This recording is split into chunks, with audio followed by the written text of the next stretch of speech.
Hello student, कैसे हैं आप। मैं आशा करता हूं आप अच्छे होंगे और स्वस्थ होंगे। प्यारे विद्यार्थियों, आज हम पढ़ने वाले हैं अध्याय 7 प्रत्यावर्ती धारा के बारे में। बच्चों, अब अच्छी तरह से जानते हैं कि हमारे घरों में जो धारा आती है वो आती है प्रत्यावर्ती धारा। हमने पहले जो चैप्टर पढ़े जिसमें हमने विद्युत धारा पूरा पढ़ा, तो उसमें हम दिष्ट धारा के बारे में पढ़ते थे। तो इस चैप्टर में हम पढ़ने वाले हैं प्रत्यावर्ती धारा के बारे में। एक बात हमें ध्यान रखनी है, हमारे घरों में जो धारा आती है वो आती है 220 वोल्ट की धारा, और वो 220 वोल्ट की जो धारा आती है वो आती है 220 वोल्ट की प्रत्यावर्ती धारा। और हमारे घरों में जो धारा आती है प्रत्यावर्ती धारा, उसकी जो आवृत्ति होती है बच्चों 50 हर्ट्ज होती है। अब ये जो 220 वोल्ट है, एक्चुअल में ये 220 वोल्ट क्या होता है, ये इसकी VRMS वैल्यू होती है। अब ये VRMS क्या है, तो ये VRMS है रूट मीन स्क्वायर वैल्यू। इसके बारे में अपन आगे चर्चा करेंगे। तो बच्चों प्रत्यावर्ती धारा पर आते हैं। प्रत्यावर्ती धारा क्या होती है, तो प्रत्यावर्ती धारा वह धारा होती है जिसका मान समय के साथ लगातार, वह धारा जिसका मान समय के साथ साथ परिवर्तित होता है उसे हम कहते हैं प्रत्यावर्ती धारा। ठीक। दिष्ट धारा वह धारा जिसका मान समय के साथ परिवर्तित नहीं होता है। आप लोगों को जानकारी होगी और ये प्रश्न पूछा भी जाता है कि भाई दिष्ट धारा की आवृत्ति क्या होती है। तो याद रखिएगा, क्योंकि इसका मान समय के साथ परिवर्तित नहीं होता है तो दिष्ट धारा की आवृत्ति होती है 0। ठीक। अब एक प्रश्न और उठता है कि आवृत्ति आवृतकाल क्या है, तो इस पर भी बात कर लेते हैं। तो आवृत्ति की जब बात करते हैं तो देखो, जब हम यहां से शुरुआत कर रहे हैं, ये है 0, ये है पाई और ये 2 पाई। आप जब 0 से चलकर 2 पाई पर आते हैं तब आपका एक साइकिल क्या हो जाता है, कंप्लीट हो जाता है। ये एक साइकिल आपका कंप्लीट, ठीक है। 0 से 2 पाई में आपका एक साइकिल कंप्लीट हो गया, यानी एक चक्र पूर्ण हो गया। और इस एक चक्र को पूर्ण करने में जितना समय लगा उसे हम कहते हैं बच्चा आवर्तकाल। प्रत्यावर्ती धारा को एक चक्र पूर्ण करने में जितना समय लगता है उस समय को आप क्या कहते हैं बच्चों, आवर्तकाल, आवृत्ति। अब प्रत्यावर्ती धारा एक सेकेंड में जितने चक्कर पूरे करती है, यानी जितने साइकिल कंप्लीट कर लेती है, उसे उसकी क्या कहते हैं, आवृत्ति कहते हैं। तो बच्चों, हमारे घरों में जो आवृत्ति आती है, यानी कि वो कितने चक्कर पूरे कर रही है, तो वो एक सेकेंड में 50 चक्कर पूरे करती है। ठीक है, ये कहानी भी क्लियर हो गई। आप लोगों को अभी दिखाया कि हमारे घर में कितने वोल्टेज की धारा आती है भारतीय घरों में, तो 220 वोल्ट की आती है, जिससे वो जो VRMS वैल्यू होती है, VRMS क्या होता है इस पर विस्तार से चर्चा अब हम थोड़ी देर में करेंगे। आवृत्ति 50 हर्ट्ज की होती है, दिष्ट धारा की आवृत्ति 0 होती है। एक और बात करते हैं बच्चा, अब मैं यहां पर ऐसे बना देता हूं, ठीक, और यहां ऐसे बना। तो अब आपसे पूछा जाए कि भाई इन चारों में AC कौन है, DC कौन है, तो आपको ये तो क्लियर है कि ये तो AC है ही सही। अब ये भी AC है, क्यों, क्योंकि इसमें धारा का मान समय के साथ बदल रहा है, और यहां भी धारा का मान समय के साथ बदल रहा है, पर ये AC नहीं, ये DC है। तो एक बात और दिमाग में बिठाओ, AC के अंदर धारा का मान ऋणात्मक भी होगा और धनात्मक भी होगा, जबकि DC में धारा का मान 0 हो सकता है पर ऋणात्मक कभी भी नहीं होगा। तो DC का मान कभी भी ऋणात्मक नहीं होगा, ये एक बात और याद रखेंगे। ठीक, तो AC पॉजिटिव और नेगेटिव दोनों साइड जाएगा। ठीक, अब AC में ये वैल्यू जहां है, ये इसका पिक वैल्यू, यानी कि जहां अधिकतम आयाम की स्थिति बनती है, ये वाली स्थिति, इसे हम कहते हैं उसका शिखर मान, इसे आप कहेंगे उसका शिखर मान, यानी कि प्रत्यावर्ती धारा के अधिकतम विस्थापन को शिखर मान बोला जाता है। ठीक, जहां और ये धनात्मक की तरफ भी होगा और ऋणात्मक की तरफ भी होगा। ठीक, शिखर मान भी क्लियर हो गया। हमने अभी सीख लिया, आवृत्ति के बारे में सीखा, आवर्तकाल के बारे में सीखा, भारतीय घरों में जो वोल्टेज आता है वो पता किया, और हमें ये पता चल गया कि जो AC होती है वो पॉजिटिव और नेगेटिव दोनों होती हैं, जबकि DC केवल पॉजिटिव होती है, नेगेटिव कभी भी नहीं होती है और डीसी की आवृत्ति 0 होती है। थोड़ा कंपैरिजन में बता रहा हूं ताकि आपको आगे एसी और डीसी में डिफरेंस कभी लिखना पड़े तो वो भी आपको याद होना चाहिए। प्यारे विद्यार्थियों, अब आप लोगों ने पढ़ा हुआ है तो मैं आपको डायरेक्ट जनरल इक्वेशन बता रहा हूं, है ना। इसका जो जनरल इक्वेशन है वो है आपका, अगर धारा के रूप में देखें तो I is equal to I not sine omega T, और अगर हम विभव के रूप में लिखेंगे तो E is equal to E naught sine omega T. अब आप चाहते हैं कि आप इसको डिराइव करो तो डिराइव भी किया जा सकता है। आप लोगों ने जनरेटर पढ़ा होगा, तो जनरेटर में हम पढ़ते थे कि भाई एक कोइल इस टाइप से होती थी जो एक समान चुंबकीय क्षेत्र में हम रखते थे और उसको रोटेट कराते थे, आ गया होगा दिमाग में, ठीक। तो इसको आप जब रोटेट कराते थे तो आप यहाँ फैराडे के द्वितीय नियम का प्रयोग करते थे, ठीक है। और फैराडे के द्वितीय नियम में जब हमें फ्लक्स निकालना है तो आप क्या यूज करते हैं, बी ए कोस थीटा, थीटा की जगह हम यूज करेंगे कोस थीटा, हो जाएगा आपका ओमेगा टी। तो अब आप इसका जब इंटीग्रेशन करते हैं तो माइनस बी ए कोस ओमेगा टी का क्या होता है, माइनस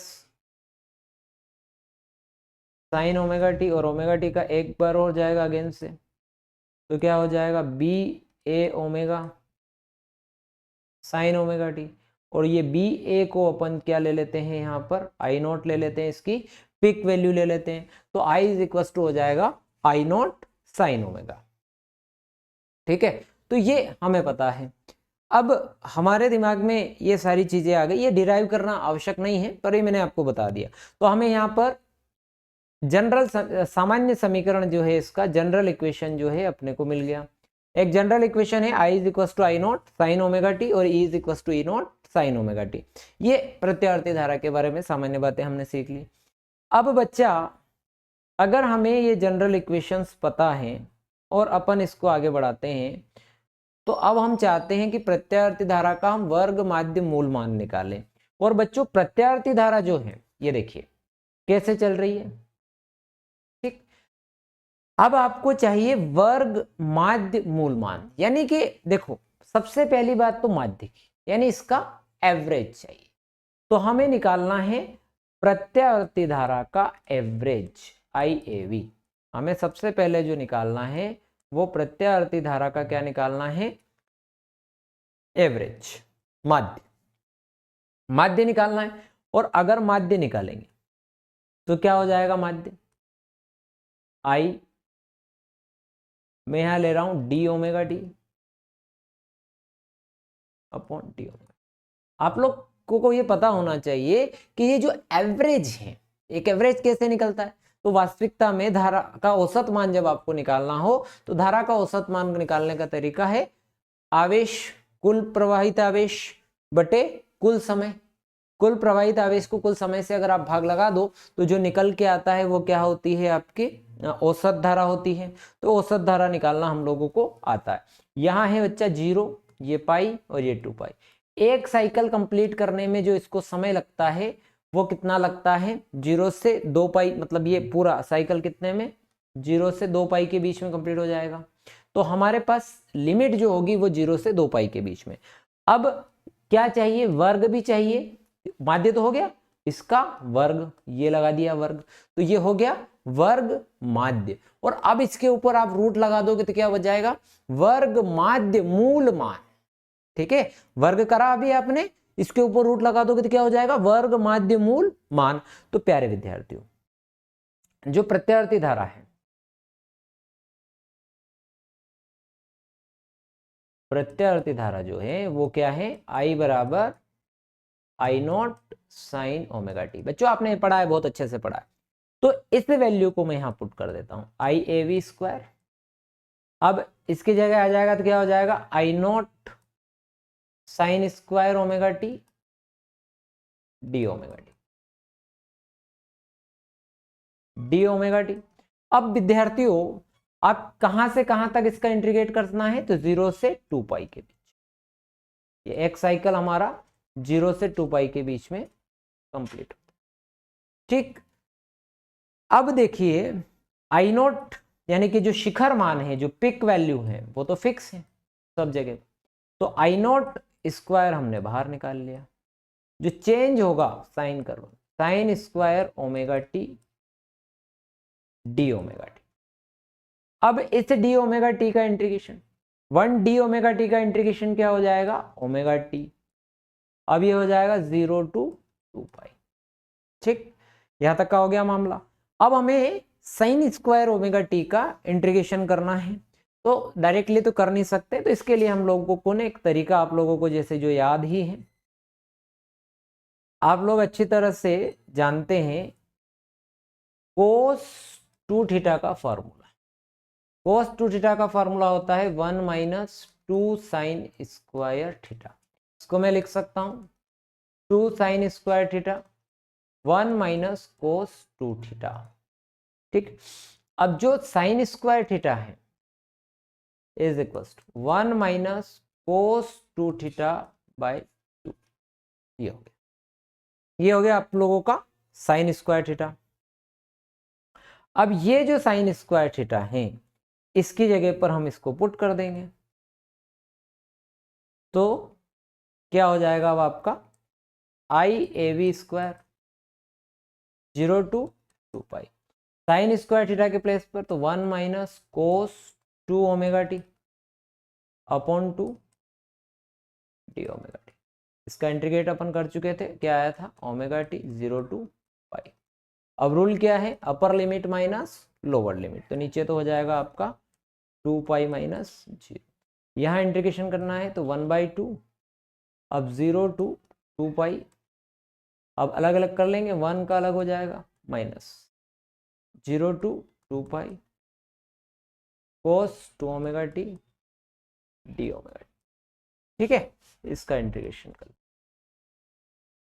अब जब इंटीग्रेट करेंगे तो 1 का तो क्या हो जाएगा बच्चा, omega T limit 0 to pi minus cos omega T का इंटीग्रेशन साइन 2 ओमेगा टी, क्योंकि ये फंक्शन ऑफ फंक्शन है, फलन का फलन, तो फिर वापस से ओमेगा टी का हो जाएगा 1, तो ये अपॉन में 2 लिमिट 0 to 2 पाई, अपॉन में चल रहा है भैया 2 पाई। ठीक, अब 1/2 इंटू, यहाँ लिमिट पुट करेंगे, upper limit minus lower limit minus, यहाँ भी लिमिट पुट करेंगे, तो साइन क्या हो जाएगा ओमेगा टी की जगह 2 पाई रखेंगे तो ये हो जाएगा 4 पाई माइनस साइन 0, क्योंकि ओमेगा टी की जगह 0 रख देंगे 0 हो जाएगा, अपॉन में 2 है इसे, ये 2 पाई चल ही रहा है। अब साइन 4 पाई की बच्चा वैल्यू 0 होती है, साइन 0 की भी 0 होती है, मतलब ये पीछे का पोर्शन पूरे 0 हो गया, ऊपर क्या बच गया 1/2। अच्छा, एक चीज आपकी मिस हो गई यहाँ पर पुट करने में, आई नॉट स्क्वायर चल ही रहा है। ठीक है, जो कि आपने कांस्टेंट लिया था ये वाला है ना, ये यहाँ पर जो, तो आई नॉट स्क्वायर अब 2 पाई अपॉन 2 पाई, इस 2 पाई से इस 2 पाई की जीवन लीला समाप्त हो गई, तो रिमेनिंग आ गया I A V is equal to I not square by 2। प्यारे विद्यार्थियों, आपको चाहिए था रूट मीन स्क्वायर, वर्ग माध्य मूल मान, तो बच्चा जब आप इसके ऊपर लगा देंगे अंडर रूट, ठीक है,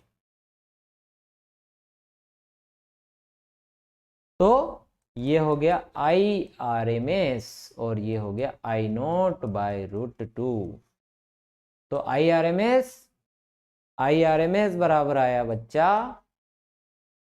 आई नॉट बाय रूट 2, और इसी प्रकार से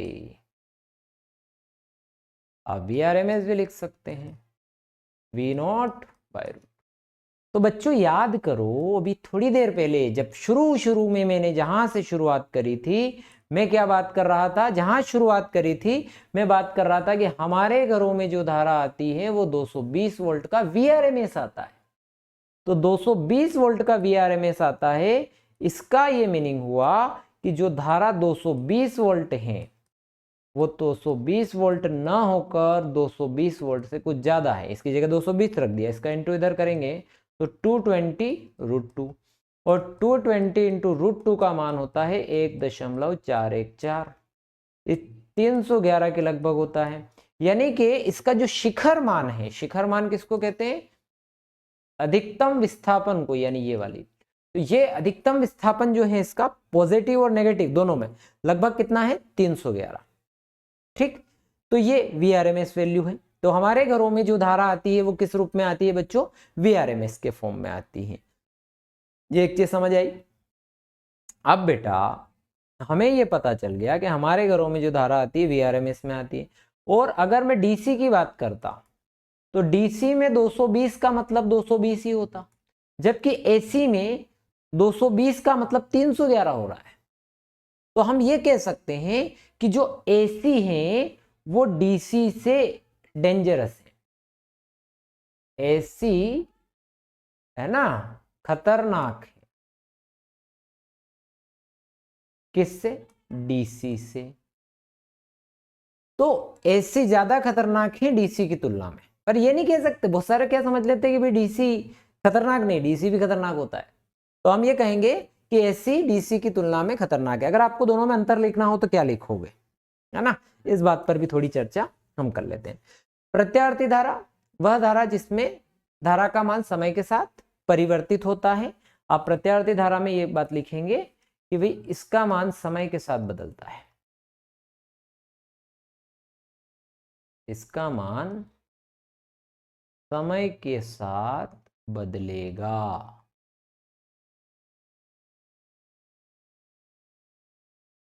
इसका मान समय के साथ नहीं बदलेगा। ये एक लाइन नंबर 1। फिर line point number 2, AC more dangerous than DC, यानी AC यानी प्रत्यावर्ती धारा दिष्ट धारा से खतरनाक, दिष्ट धारा की तुलना में खतरनाक होती है। उल्टा इधर लिख दो, दिष्ट धारा प्रत्यावर्ती धारा से कम खतरनाक होती है, की तुलना में कम खतरनाक होती है। ये हो गया। अब जो AC है, AC को जो मापते हैं वो यंत्र हैं, वो उन जो है धारा के ऊष्मीय प्रभाव पर आधारित है। AC को जो यंत्र मापते हैं वह धारा के ऊष्मीय प्रभाव पर आधारित है। प्रत्यावर्ती धारा को मापने वाले यंत्र धारा के ऊष्मीय प्रभाव पर आधारित हैं, जबकि दिष्ट धारा को जो यंत्र मापते हैं, दिष्ट धारा को जो यंत्र मापते हैं वो धारा के चुंबकीय प्रभाव पर आधारित है। अब जो प्रत्यावर्ती धारा को जिन यंत्रों से नापा जाता है, यानी कि उसको हम कहते हैं तप्त अमीटर और तप्त वोल्टमीटर। यानी प्रत्यावर्ती धारा को नापने के लिए हम तप्त अमीटर का प्रयोग करेंगे और वोल्टेज को नापने के लिए तप्त वोल्टमीटर का प्रयोग करेंगे। ठीक है, ये धारा के ऊष्मीय प्रभाव पर आधारित होते हैं और इनके जो चिन्हांकन होते हैं वो समान दूरी पर नहीं होते हैं, एक जैसे नहीं होते हैं। और जो AC एमीटर हैं, AC एमीटर और वोल्टमीटर दोनों की बात कर लेते हैं, इनसे DC को भी मापा जा सकता है, जबकि जो DC एमीटर वोल्टमीटर हैं इनसे केवल DC को ही माप सकते हैं, यानी कि केवल DC को मापा जाता है।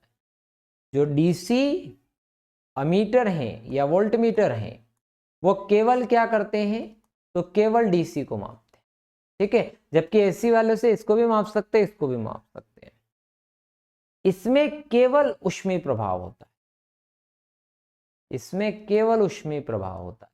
और इसमें ऊष्मीय प्रभाव के ऊष्मीय प्रभाव भी होता है, चुंबकीय प्रभाव भी होता है और रासायनिक प्रभाव भी होता है। ठीक है, सारी चीजें DC के अंदर आ जाती है।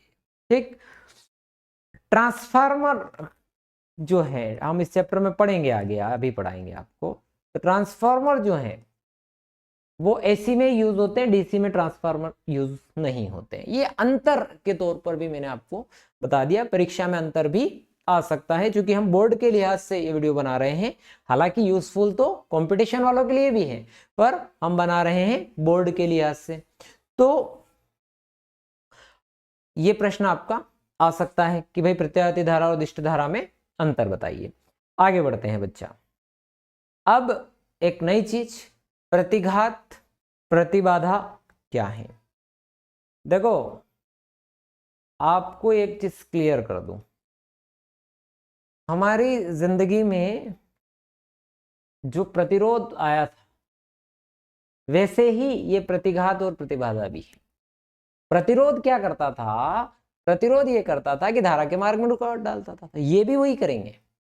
पर यदि केवल अकेला एल प्रेरकत्व या अकेला सी, दोनों में से कोई एक हो, या एल हो या सी हो, यानी कि उसके ऊपर जो मार्ग में रुकावट है उसे हम कहते हैं प्रतिघात।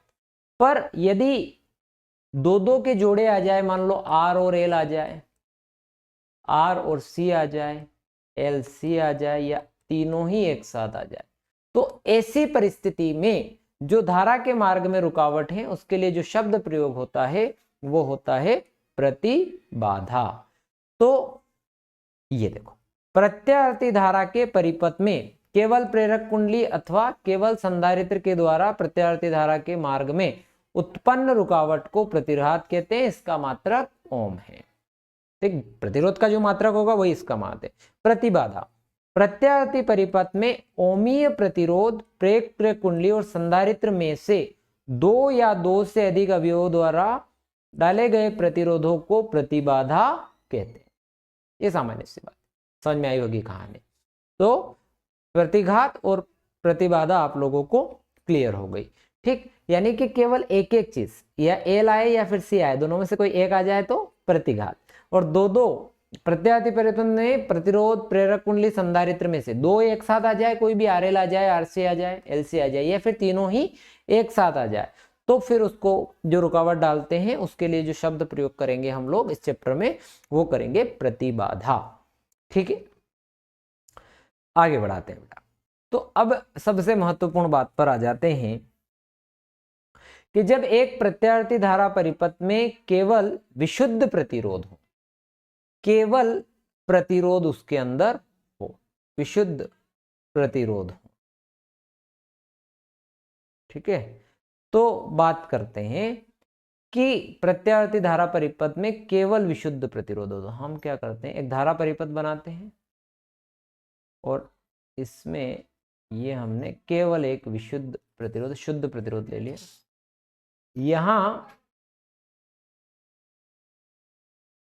हमने अप्लाई कर दिया एसी, ये एसी का सिंबल है ना।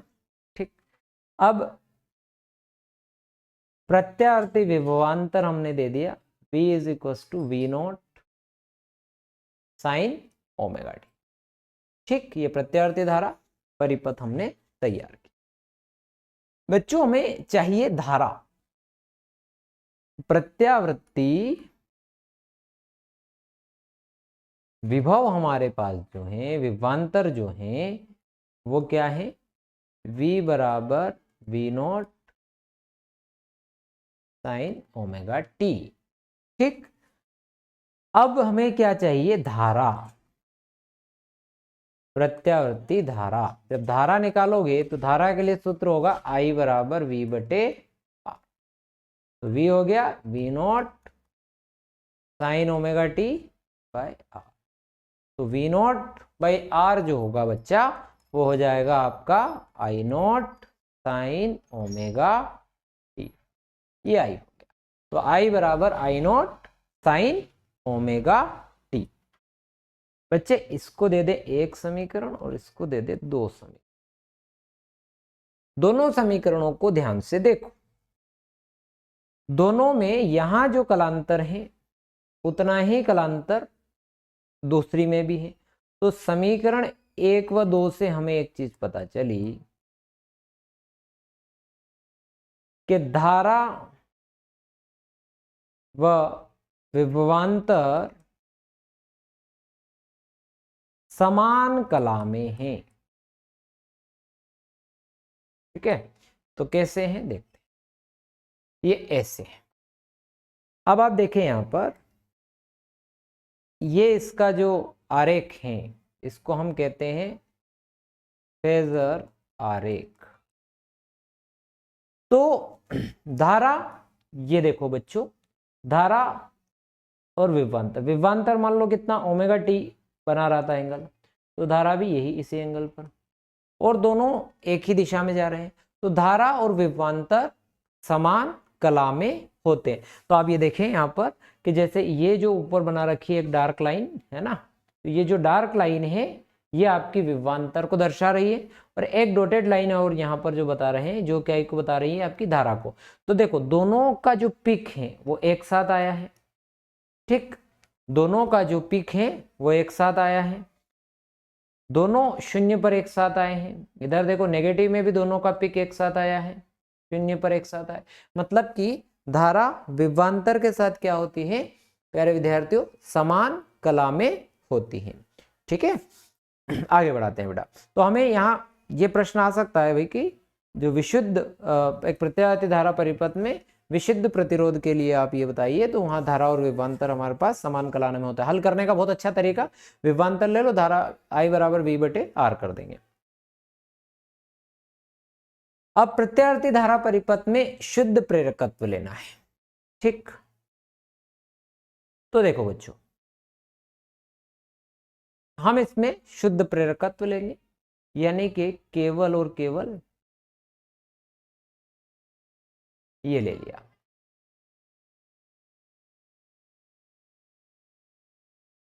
यहां लगाया आपने शुद्ध प्रेरकत्व, ठीक।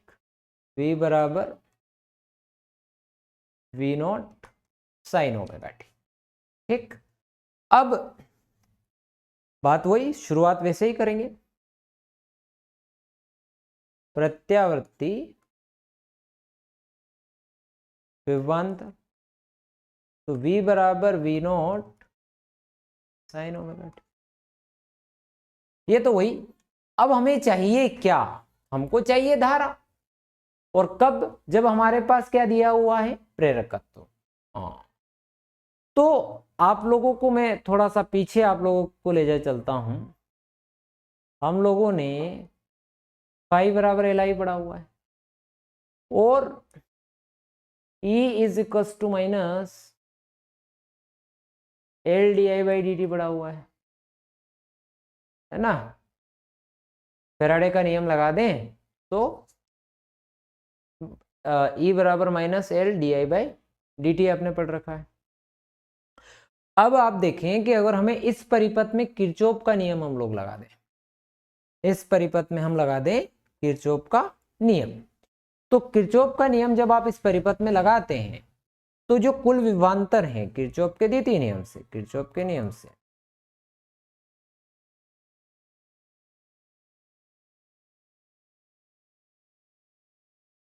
तो किरचॉफ का नियम जब आप लगा देंगे तो सिग्मा डेल V बराबर हो जाएगा 0, ठीक, टोटल 0 आएगा। अब यहां जो विद्युत वाहक बल विभवांतर हैं वो हमारे पास ये माइनस LdI/dt, और यहाँ है V, तो V माइनस LdI/dt बराबर हो गया 0। हमें धारा चाहिए ना, तो धारा इसमें इंक्लूडेड है, तो V बराबर हो जाएगा LdI/dt। बच्चा अब हमें चाहिए DI/dt, तो DI/dt बराबर V/L, क्योंकि V की वैल्यू आपके पास यहाँ है, तो क्या हो गया V0 sine omega T by L, इधर आया DI/dt, ठीक।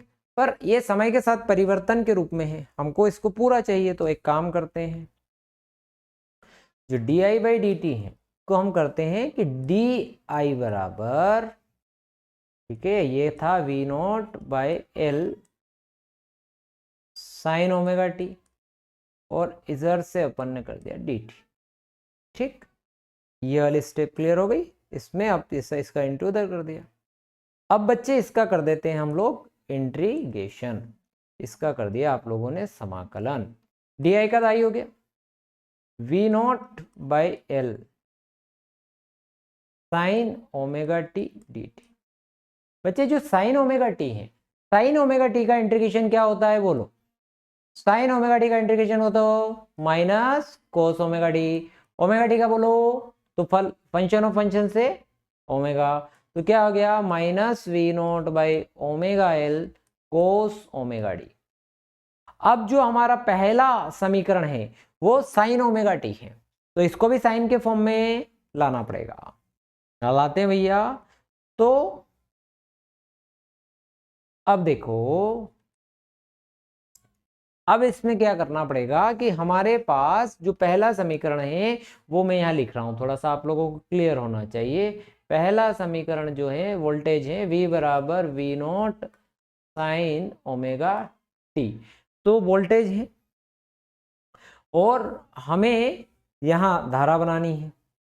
तो आप अगर करें कि साइन 90 माइनस थीटा, ठीक है, तो ऐसा कर सकते हैं। और अगर इसमें से मैं माइनस निकाल लूंगा तो माइनस साइन थीटा क्या हो जाता है ना। इसमें से अगर मैं इसको ऐसे लिख दूं, V not by omega L sign minus omega T minus pi by 2। तो जो फार्मूला है हमारे पास, फार्मूला होता है sine minus theta is equal to minus sine theta. तो जब माइनस साइन थीटा से ये माइनस माइनस प्लस, तो V not by omega L sine omega T minus pi. तो बच्चा ये आ गई समीकरण दो। ये V not by omega L को मैं लिख रहा हूं आई नॉट,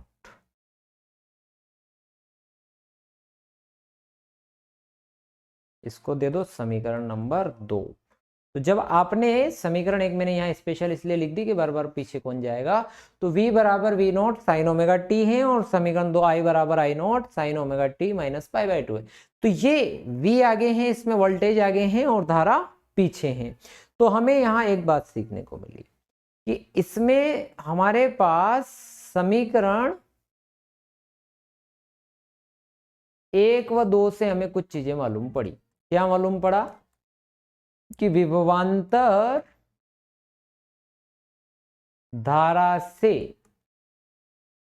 कितना, ये देखो पाई बाई 2 यानी कि 90 डिग्री, 90 डिग्री अग्रगामी है, आगे है ना। ठीक, इसका फेजर आरेख समझने की कोशिश करते हैं। देखो ये रहा इसका फेजर आरेख। अब फेजर आरेख में भी देखो, ये देखो हमारा विभवांतर तो ये ओमेगा डी होता ही है। अब ये धारा को हमने यहां बना दिया ये पीछे, ठीक है, ये 90 डिग्री पीछे बना दिया है धारा। अब इन दोनों के बीच का जो ये है एंगल है ये हो गया आपका 90 डिग्री। तो धारा और विभवांतर के बीच का जो कलांतर है वो कितना हो जाएगा, 90 डिग्री हो जाएगा। यहां भी देखो आप, धारा विभवांतर ये आगे से यहां से स्टार्ट हो रहा है और धारा जो है यहाँ पीछे 90 डिग्री पीछे से स्टार्ट हो रही है, ठीक है। तो धारा और विभवांतर के बीच का जो कलांतर है वो 90 डिग्री है और धारा विभवांतर जो धारा से विभवांतर 90 डिग्री अग्रगामी है। प्यारे विद्यार्थियों, ये कहानी आप लोगों को समझ में आई होगी। तो ये हो गया फेजर आरेख। थोड़ा सा और चीज और है, परीक्षा में ये भी पूछी जाती है। मैंने यहाँ क्या किया था, V not by omega L लिखा था आई नॉट के इक्वल, है ना। V not by omega L के इक्वल क्या लिखा था, आई नॉट लिखा था। तो V not by omega L के इक्वल जब हमने क्या लिखा, आई नॉट लिखा, तो एक काम करते हैं, इस V नॉट को अपॉन में भेज दिया, आई नॉट के बराबर आ गया ओमेगा। प्यारे विद्यार्थियों, अभी मैंने ये कहा था कि जब केवल प्रेरकत्व आए और उसके सिरों के बीच में जो रुकावट होती है उस रुकावट को हम प्रतिघात कहते हैं।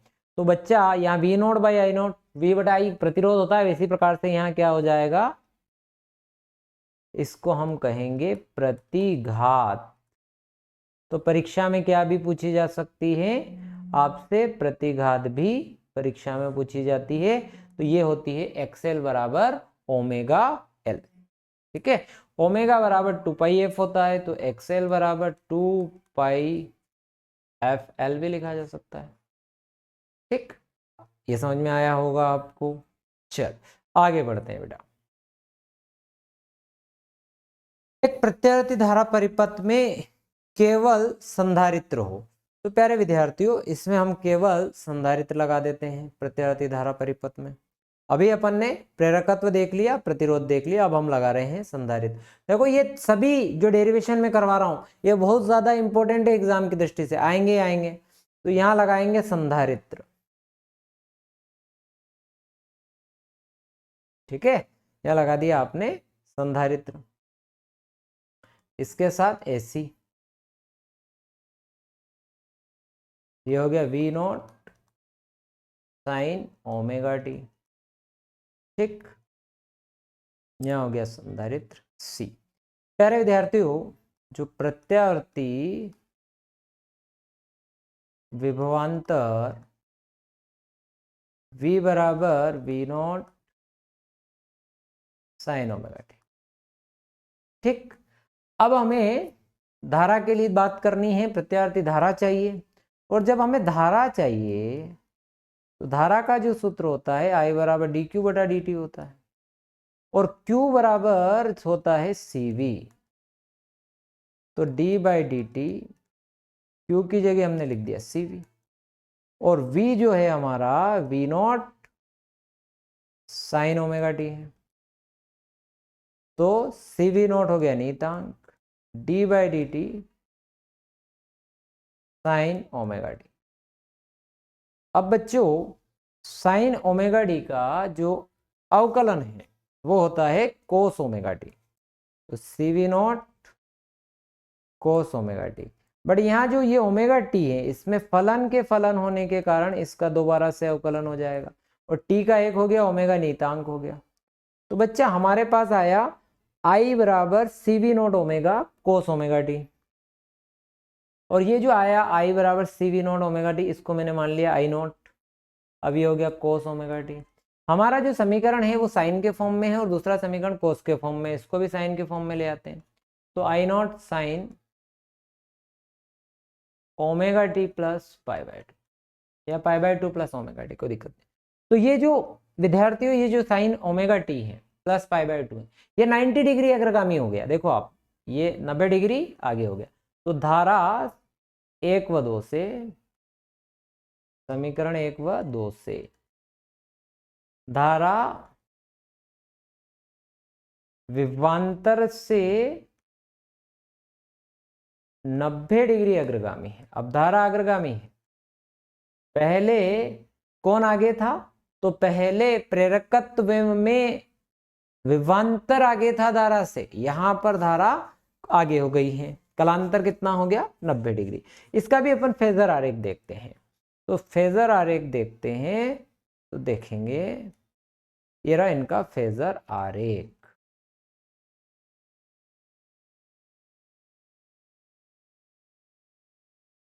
तो फेजर आरेख में हम देख रहे हैं कि ये जो धारा है ये इस विभवांतर से आगे निकल गई, यानी इनमें 90 डिग्री का कलांतर है, 90 डिग्री का कलांतर। ये देखो ये धारा आगे से शुरू हो रही है और विभवांतर बाद में शुरू। तो ये धारा और विभवांतर के बीच का फेजर आरेख है जो परीक्षा में बनाने के लिए पूछा जा सकता है। और क्या पूछा जा सकता है, तो अब ये मैंने आई नोट, देखो सी वी नोट ओमेगा बराबर क्या था, आई नोट मैंने माना है। तो एक काम करते हैं, ये जो सी वी नोट ओमेगा बराबर हो गया आई नोट, एक काम करते हैं इस वी नोट के बटे में इस आई नोट को भेज देते हैं और इसको उधर भेज देते हैं भैया। तो ये वी नोट बटे आई, यानी यहाँ भी वही होगा प्रतिघात, इसको रिएक्टेंस बोलते हैं अंग्रेजी में, प्रतिघात एक्स सी बराबर 1/ओमेगा सी। प्यारे विद्यार्थियों समझ में आई होगी ये कहानी। तो बच्चा अपने पास आया एक्स सी बराबर 1/ओमेगा सी। अब हमने सारी चीजें इसके बीच में फेजर आरेख बना लिया। कलांतर 90 डिग्री का होता है, जो कि धारा 90 डिग्री अग्रगामी होगी, वोल्टेज 90 डिग्री पश्चगामी है, ये अपने को पता होना चाहिए। इसकी जो प्रतिघात है वो क्या हो गया, प्रतिघात हो गया एक्स सी बराबर 1/ओमेगा सी, तो एक्स सी बराबर हो जाएगा 2πfc। ठीक, ये अपना क्लियर हो गया। आगे बढ़ते हैं और अगला और एक और महत्वपूर्ण है ना परिपथ हम लोग ले रहे हैं, जिसे अपन एलसी प्रत्यावर्ती परिपथ बोलते हैं। जैसे एनसीईआरटी में एलसी स्पेशली नहीं दिया गया है, पर मैं एलसी भी आप लोगों को थोड़ा समझा रहा हूं। एलसी में हमने दो चीजें एक साथ ले ली, एक तो प्रेरकत्व ले लिया और प्रेरकत्व के साथ एक संधारित्र भी आपने सीरीज में लगा दिया। ठीक, यहां आप वही एसी वोल्टेज अप्लाई करेंगे ये C और ये हो गया L। बच्चों संधारित्र के सिरों के बीच में जो विभवांतर है वो हो गया VL और यहां हो गया विभवांतर VC। संधारित्र के सिरों के बीच में यह विभवांतर VL और इनके बीच में VC। श्रेणी क्रम में जुड़े हुए तो श्रेणी क्रम में विभवांतर अलग अलग होता है, ये हमको क्लियर है। तो हमें अभी यहाँ जो मिला इसमें हमने जो विभवांतर लगाया वो लगाया V0 sin ओमेगा। तो हम यहाँ वही तरीका हमारा प्रत्यावर्ती विभवांतर, तो V बराबर V0 sin ओमेगा t, इसको दे दिया समीकरण नंबर 1। अब L के सिरों के बीच विभवांतर, तो VL बराबर हो गया IXL। C के सिरों के बीच विभवांतर,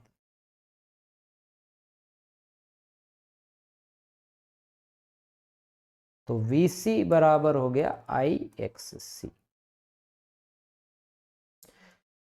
क्या हो गया मामला यहां तक का क्लियर।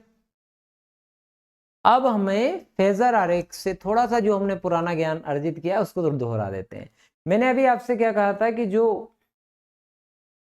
विभवांतर है वह धारा से 90 डिग्री क्या है, अग्रगामी है प्रेरकत्व में।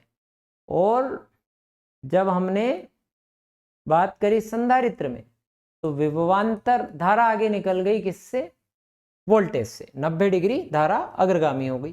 तो अब अगर हम दोनों के बीच का कलांतर निकाले तो एक काम करते हैं बेटा, इस वाले नीचे वाले को ऐसे करके ऊपर ले गए परिणामी विभवांतर निकालने के लिए, तो VL माइनस VC। हम बात करें कि LC परिपथ में जो विभवांतर और धारा के बीच में कलांतर तो 90 डिग्री, पर VL यानी L और C के बीच कलांतर पूछे तो आप बताइएगा 180 डिग्री, क्योंकि 90 ऊपर का 90 नीचे का। तो प्यारे विद्यार्थियों अब हम निकाल रहे हैं यहां परिणामी विभवांतर। परिणामी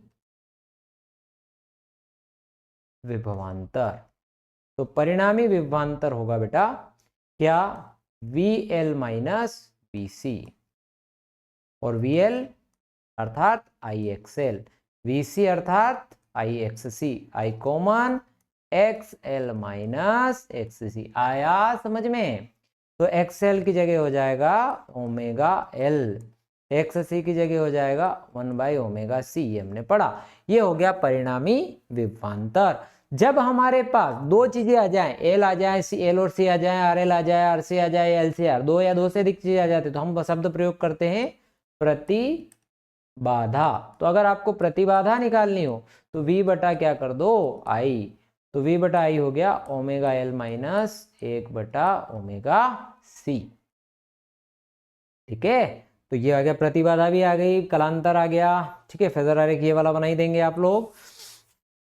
और क्या निकाल सकते हैं, और आप यहां पर चाहें तो आप धारा भी निकाल सकते। तो धारा अगर हम निकालें तो धारा I बराबर V0/Z। ठीक है, प्रतिबाधा को Z से दर्शा, तो ओमेगा L माइनस 1/ओमेगा C, ये से पूछा जाए तो। ठीक है, अब एक और चीज हम इसमें निकाल रहे हैं वो है अनुनाद। बच्चों अनुनाद की स्थिति में, ठीक है, जो आपकी जो परिपथ की जो आवृत्ति है, दोलन की जो आवृत्ति है, जो उसकी नेचुरल प्राकृतिक आवृत्ति है, उसकी आवृत्ति के बराबर हो जाती है। अर्थात मैं ऐसा कहूं कि जहां XL XC के बराबर हो जाए तो ओमेगा L बराबर हो जाएगा 1/ओमेगा C। ओमेगा का गुणा इधर कर दो तो ओमेगा वर्ग बराबर हो गया 1/LC, वर्ग हटा देंगे तो 1/√LC। जब भी आपको कोणीय आवृत्ति पूछे तो आप इससे निकाल दें। तो और भी आगे बढ़ना चाहें तो 2πf 1/√LC, तो F बराबर 1/2 पाई अंडर रूट LC। इसको हम जो है रिजोनेंस फ्रीक्वेंसी या अनुनादी आवृत्ति भी कहते हैं। तो अनुनादी आवृत्ति के लिए भी अगर आपसे पूछा जाए तो आप ये इस तरह से डिराइव कर सकते हैं, और ये स्थिति याद रख लें ताकि आप लोगों के काम आएगी। चलो बेटा, बहुत बढ़िया। अब सबसे इंपॉर्टेंट वाला, प्रत्यावर्ती धारा का LCR परिपथ। ये परिपथ भी कर लिए तो भी तुम पास हो जाओगे, ठीक है। तो यहां सबसे पहले L, फिर आया C, फिर आया R, LCR।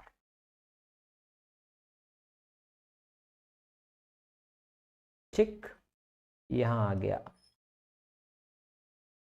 ये VL, ये आ गया VC, और ये आ गया VR। ठीक है बच्चा।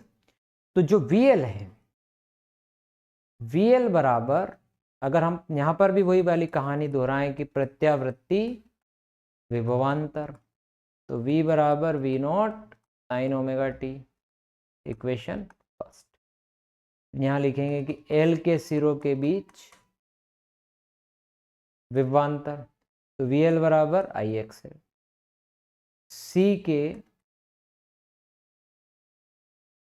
सिरों के बीच विभवांतर, तो आप लिखोगे VC बराबर IXC। R के सिरों के बीच विभवांतर, तो VR बराबर IR।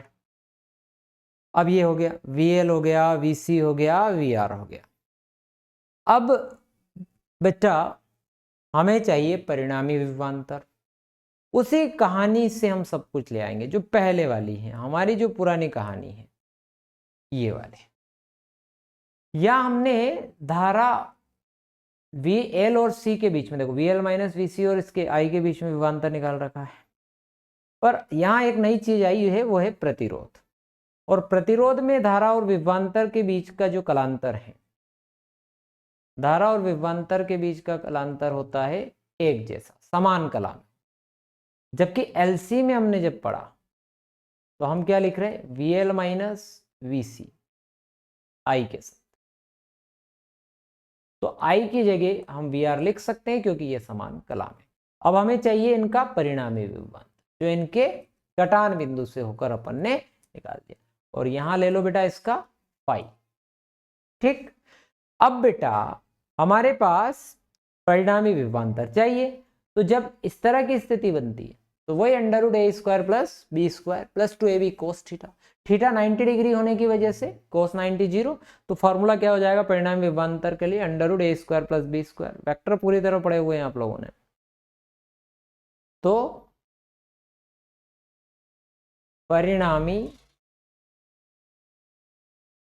विभवांतर, तो v बराबर under root of VL minus VC का वर्ग प्लस VR का वर्ग। किसी को ऐसे समझ नहीं आता तो तुम क्या करो बेटा, यहाँ पाइथागोरस प्रमेय लगा दो, कुछ नहीं है। ये हो गया लंब का वर्ग धन आधार का वर्ग बराबर कर्ण का वर्ग। तो VL की जगह हम लोगों ने पढ़ा हुआ है भैया IXL, VC की जगह IXC, और VR की जगह IR। ठीक, इसमें से बाहर I, तो ये हो जाएगा I square XL minus XC का स्क्वायर प्लस यहाँ भी I स्क्वायर R स्क्वायर, पूरे में से I स्क्वायर, अंदर आया XL माइनस XC का स्क्वायर प्लस R का, ये हो गया रूट से बाहर। तो ये आ गया बेटा, इसकी एक्सेल की जगह भी रखना चाहें तो वैल्यू पुट एक्सेल की ये होती है, और इसकी अपन ने पढ़ ली है ये वाली वैल्यू। ये आ गया परिणामी विभवांतर। अब परिणामी विभवांतर आ गया और हम चाहते हैं कि हमारे पास एक और चीज आ जाए, वो क्या, प्रतिबाधा। तो प्रतिबाधा भी निकाल देंगे। तो क्या करो, इस आई को इसके अपॉन में, V upon I is equals to under root of omega L minus omega C का स्क्वायर प्लस R स्क्वायर। प्रतिबाधा को किससे, Z से रिप्रेजेंट करते हैं। ये आगे भी प्रतिबाधा, ठीक, प्रतिबाधा भी आ गई। अब हमें चाहिए कलांतर, यानी कि ये फाई, तो B अपॉन ए। ये कलांतर निकालने का फॉर्मूला हो जाएगा, क्या हो जाएगा भैया, फाई बराबर टेन इनवर्स B अपॉन ए। तो B हो गया VL माइनस VC अपॉन ए, अर्थात PR। तो टेन इनवर्स VL की जगह IXL minus IXC upon V, R की जगह हो जाएगा बेटा IR, I common, tan inverse XL की जगह ओमेगा L, इसकी जगह 1 by omega C by IR, I से I कैंसल। तो बेटा फाई बराबर tan inverse omega L by 1 by omega C by R। ये क्या हो गया हमारे पास, कलांतर, ठीक। कलांतर भी निकल आया, कलांतर निकल आया। फेजर आरेख चाहिए तो फेजर आरेख यही बना दीजिएगा बहुते, ठीक। एक और चीज परीक्षा में पूछी जा सकती है, वो है आपकी धारा। तो धारा निकालने का तरीका V नॉट बाई जेड। तो V नॉट बाई जेड कितना आया, तो Z ये आया भैया, ठीक है, प्रतिबाधा वाला। तो under root of omega L minus 1 by omega C का स्क्वायर प्लस R स्क्वायर। मस्त, बढ़िया से समझ में आई होगी कहानी आप लोगों को। तो बच्चों अब एक बात और समझिए, ये हो गया धारा। अब इसमें एक चीज और पूछी जा सकती है, वो है आपकी अनुनाद की स्थिति। तो अनुनाद की स्थिति जो मैंने एलसी में बताई वही रिपीट कर लेना, XL बराबर XC। तो क्या आया था, ओमेगा R बराबर 1 बाई अंडर रूट LC। ये रिपीट कर लेना आप लोग वहां से, LC के वहां से। ये LCR परिपथ पक्का करके जाइएगा, एग्जाम में आएगा। बहुत ज्यादा महारत का काम नहीं है, बहुत ज्यादा मुश्किल काम नहीं है, करना कुछ नहीं है। L और CR तीनों को श्रेणी क्रम में ले लेना है।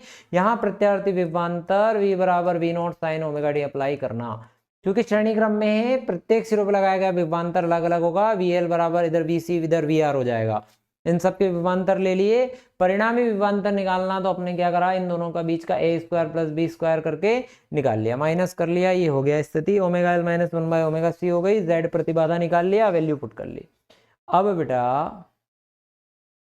कलांतर भी हो गया, अनुनाद भी हो गया। अब अगला प्रश्न, प्रत्यावर्ती धारा में औसत सामर्थ्य के लिए सूत्र। देखो ये थोड़ा सा, ये भी बहुत इंपॉर्टेंट सूत्र है।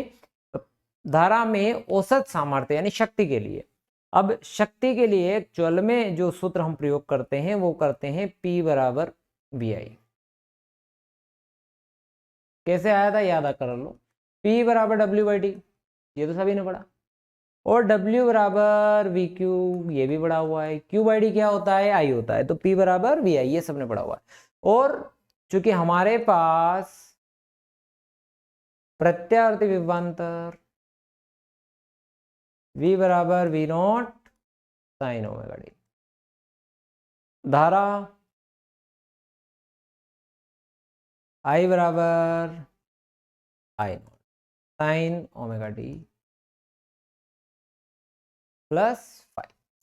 तो V की जगह हो गया V not sine omega D, कलांतर रख दिया दोनों के बीच में कुछ, I not sine omega T minus plus 5, ठीक है। तो क्या हो जाएगा, V not I not sine omega T, ये हो जाएगा साइन A प्लस B का फॉर्मूला। तो साइन A कोस B, ठीक है, और plus cos A sine B। तो क्या हो जाएगा भैया, P बराबर V नॉट I नॉट। अब एक काम करो, इसका इंटू अंदर कर दो। तो क्या हो जाएगा भैया, ये sine square omega T cos 5 plus sine omega T cos omega T sine 5, ये हो गया।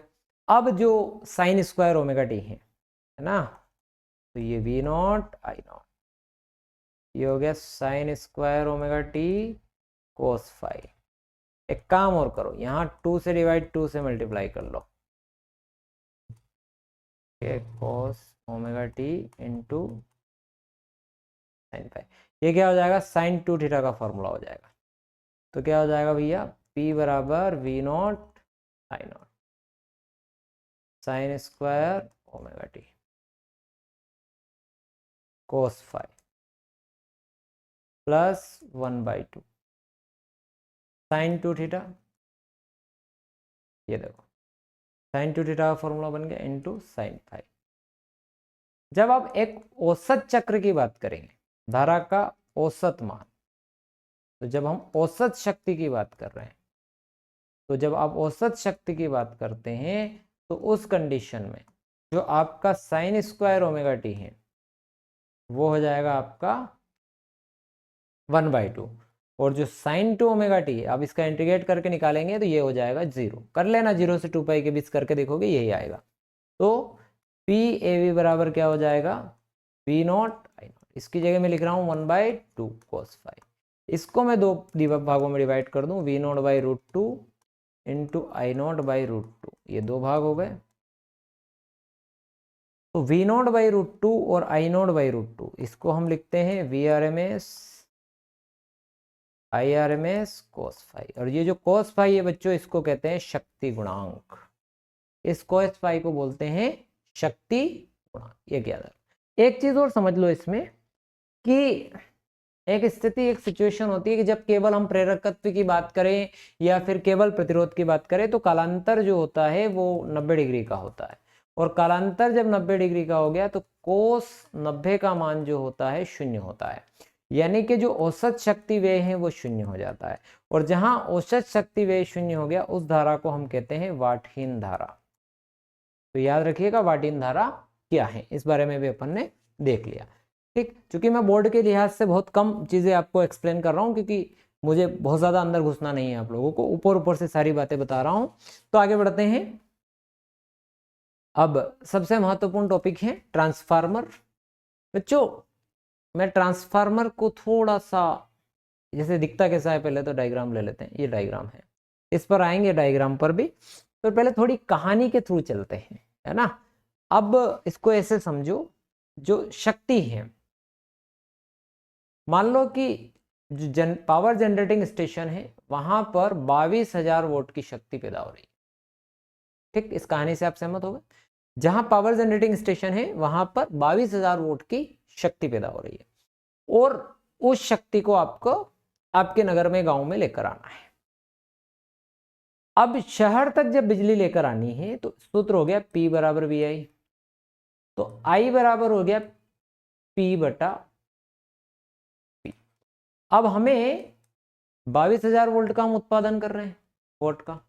हमारे घरों में जो धारा काम करते हैं सारे इंस्ट्रूमेंट वो 220 वोल्ट पर करते हैं। अब धारा हो गई बेटा 100 एम्पियर की। ठीक, 100 एम्पियर धारा आप तार के अंदर लेकर आ रहे हैं, और तार के अंदर, जब तार के अंदर अधिक समय तक धारा प्रवाहित होती है तो heating effect of current, H बराबर आई आर वर्ग टी। अब जो आई आर वर्ग टी है यानी जो धारा का मान है, अगर वर्ग करूं 100 का वर्ग करूंगा तो कितना हो जाएगा, 10,000 जूल। और 10,000 जूल की हीट वायर में आएगी तो या तो वायर जल भुन जाएंगे या मुझे बहुत ज्यादा मोटे वायरों का प्रयोग करना पड़ेगा, तो बहुत ज्यादा महंगे पड़ेंगे, एक कहानी। पर अगर हम कोई ऐसा जुगाड़ कर ले कि ये जो 22,000 वाला मामला है, इसमें जो 220 है इसको अगर मैं 2200 भी कर दिया तो ये 10 एम्पियर रह गया और 100 जूल, यानी कि 100 गुना ऊष्मा को आप कम कर सकते हैं। क्या करके, वोल्टेज बढ़ाकर। और वोल्टेज बढ़ाने पर भी एक प्रॉब्लम है, आपने वोल्टेज बढ़ा तो दिया पर हमारे घर के इंस्ट्रूमेंट तो 220 पर काम करते हैं, 2200 पे तो करते नहीं है। तो जब हमारे यहाँ पर आ गई तो हमें तो 220 पर ही चाहिए, तो फिर क्या करना पड़ेगा, उस 2200 को वापस से 220 में बदलना पड़ेगा। तो फिर हमने एक ऐसे इंस्ट्रूमेंट का निर्माण किया, वो इंस्ट्रूमेंट हो गया आपका ट्रांसफार्मर। ट्रांसफार्मर वो युक्ति है जो प्रत्यावर्ती विभवांतर को बढ़ाने और घटाने के काम में आता है।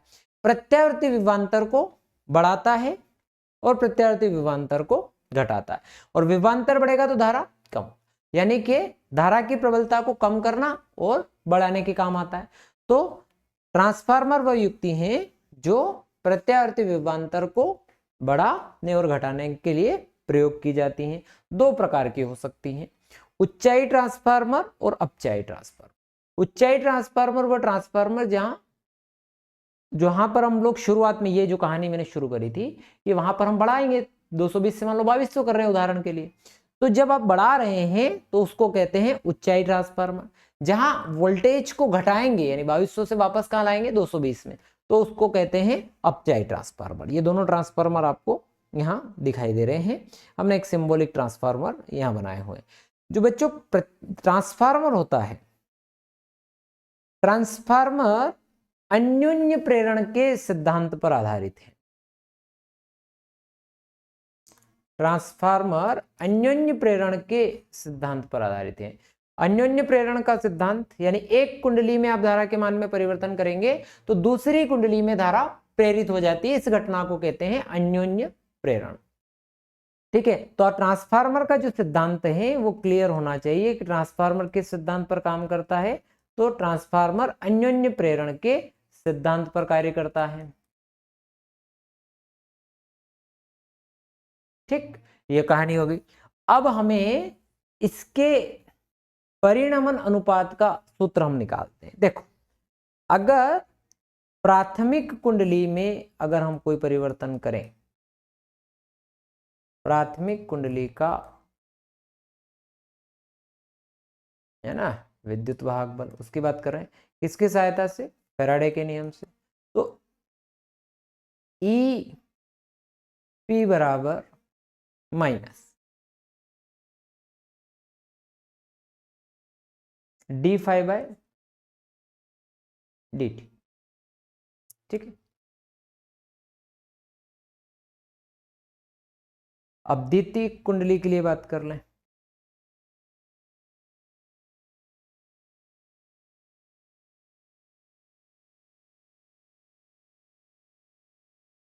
अब हम निकालेंगे परिणमन अनुपात का सूत्र, है ना, थोड़ा सा रिपीट करें। तो परिणमन अनुपात का जो सूत्र है फैराडे के नियमानुसार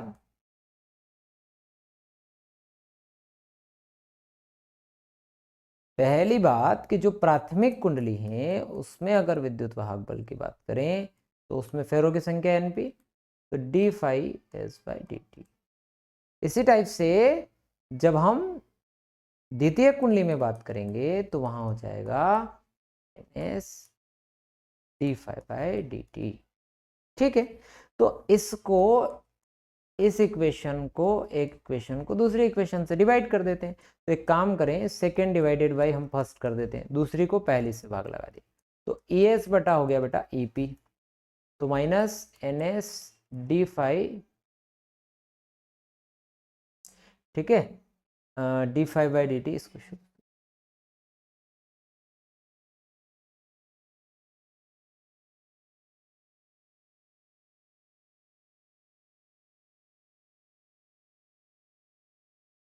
आपको क्या पता चला, ट्रांसफार्मर अन्योन्य प्रेरण के सिद्धांत पर कार्य करता है।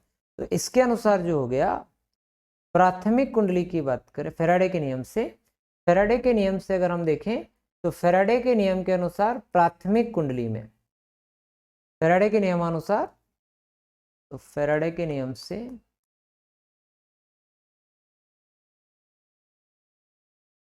तो क्या हो जाएगा प्राथमिक कुंडली के लिए,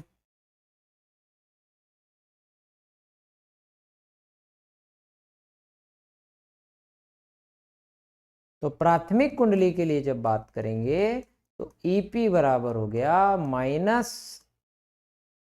NP D five by D T. जब आप द्वितीय कुंडली की बात करेंगे,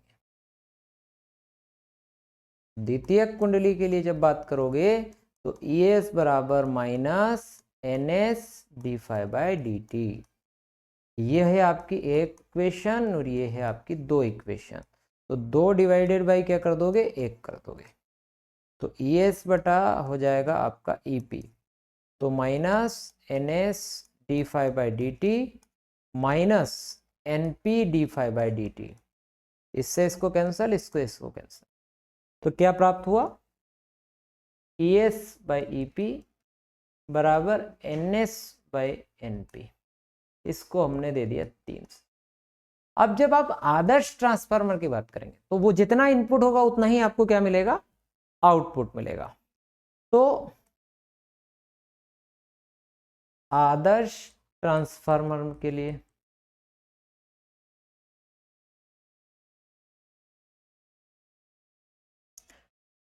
निवेशी शक्ति बराबर निर्गत शक्ति। तो निवेशी शक्ति हो गई P बराबर VI, यानी कि EP टू IP और ES इंटू IS। तो इस EP को इस IS के अपन ES के अपन भेज दो और इस IP के अपन में आ जाएगा IS। इसको हो गया 4 समीकरण। अब समीकरण 3 व 4 से, तो ये आपका जो समीकरण 3 थी और ये हो गई 4। तो ये थी आपकी ES बाई EP बराबर NS बाई NP और इसके बराबर आया IP बाई IS। इसको कहते हैं बच्चों परिणमन अनुपात। ये बहुत बड़ा मैसेज देता है। ये क्या मैसेज देता है इससे समझते हैं, एक एक चीज पे चर्चा करते हैं। इस सूत्र को ध्यान से देखो। जब मैं ऊंचाई ट्रांसफार्मर की बात कर रहा हूं तो मैंने ऊंचाई में ये कहा कि मैं धारा के विभवांतर को क्या करना है, मुझे बढ़ाना है। तो विभवांतर को आपको बढ़ाना है, यानी कि ES बड़ा होगा EP से। और जब ES बड़ा होगा अर्थात द्वितीय कुंडली में फेरों की संख्या प्राथमिक कुंडली से ज्यादा होगी। ठीक, ये हमको ध्यान रखना है। तो ऊंचाई ट्रांसफार्मर में द्वितीय कुंडली में फेरों की संख्या प्राथमिक कुंडली से ज्यादा होती है। अब यहां IP जो ग्रेटर देन है IS, यानी कि प्राथमिक कुंडली में धारा ज्यादा है और जहां प्रत्यावर्ती धारा ज्यादा है वहां वायर को आपको लेना है मोटा, यानी कि थिक वायर इसमें प्रयोग होते हैं। जब आप अपचाई की बात करेंगे तो अपचाई में हम जानते हैं कि हमें विभवांतर को क्या करना है, घटाना है। और जब ES घट जाएगा तो NS भी आपका घट जाएगा, यानी कि प्राथमिक कुंडली में फेरों की संख्या क्या होगी, ज्यादा होगी। और